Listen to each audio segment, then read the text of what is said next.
મહેસાણામાં શૈક્ષણિક અધિવેશનની વાર્ષિક સભાનું આયોજન ઊંઝા ખાતે કરવામાં આવ્યું હતું। આ કાર્યક્રમમાં આરોગ્ય મંત્રી ઋષિકેશ પટેલ હાજર રહ્યા હતા। આ કાર્યક્રમ બાદ આરોગ્ય મંત્રી ઋષિકેશ પટેલે પત્રકાર મિત્રોને ચાંદીપુર વાયરસ અંગે માહિતી આપી હતી અને જણાવ્યું હતું કે આ વાયરસ અંગે વધુને વધુ લોકો જાગૃત બને તેવા પ્રયાસ કરાઈ રહ્યા છે। ચાંદીપુર વાયરસના 14 જેટલા કેસ નોંધાયા હતા, જેમાંથી અંદાજિત 8 લોકોના મૃત્યુ થયા છે। ચાંદીપુર વાયરસના સૌથી વધુ શંકાસ્પદ કેસો મધ્ય ગુજરાતમાં નોંધાયા છે।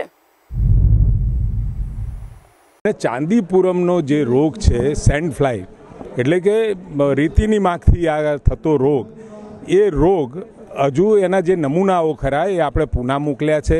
અત્યારે આપણે સસ્પેક્ટેડ ગણીએ છીએ કારણ કે એના લક્ષણો આને મળતા આવે છે, એટલે આવે એટલે કન્ફર્મ આપણે કરીશું।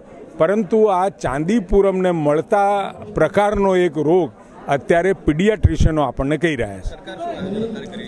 અરે જ્યાં આગળ અને ખાસ કરી મધ્ય ગુજરાતની અંદર આ રોગનું પ્રમાણ આપણને વધારે જોવા મળ્યું છે, પરંતુ દરેક જગ્યાએ ઘરોમાં જે માટીના ઘરો હોય, લીંપણના ઘરો છે, એવા ઘરોમાં રહેલી તિરાડોમાં આ માખીઓ હોય છે, આ જે એના જીવાણુઓ હોય છે, કીટકો, એ એમાં વસતા હોય છે।